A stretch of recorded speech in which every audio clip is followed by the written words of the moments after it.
Tamam. Orada size bir çay ikram ederiz. Tamam. Bir Sağ sohbet olun. ederiz seninle. Teşekkür ederim. Tekrardan çok geçmiş olsun. Allah sizden razı olsun.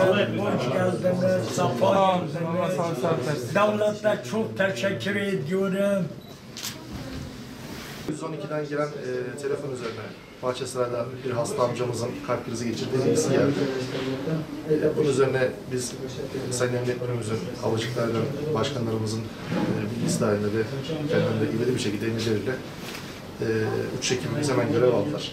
Helikopter pilot arkadaşlarımız, teknisyen arkadaşlarımız gecikmeksizin hava alınarak Bahçesaray'da Kazım amcamıza ulaştık. Akabinde kendi filomuza iniş yaptık. Ambulansla hastaneye sevkini sağladık. Ondan dolayı gurur duyuyoruz. Kendisinin sağlığına kavuşmuş olmasından dolayı da ayrıca bir memnuniyet duyuyoruz.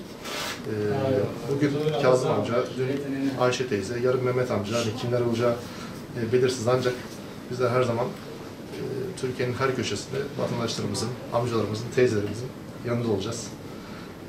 Allah da sağlık versin Kazım amcaya. Bir öğretmen, onun ismini hatırlamıyorum, bizim köyde oturuyor, orada öğretmenlik yapıyor. O öğretmen, Allah hepiniz, onlarda size razı olsun, onlarda razı olsun. Bize kazaya götürdüler, kaza kontrol ediler, bizim kalbimiz durum iyi değil. Böyle çağırıyor. Helikopter buraya gelmiş, bizim polisler beraber oraya gelmiş kazaya. Beni orada aldılar, buraya Halil, benim abim oğlusudur beraber. Buraya getirmişler.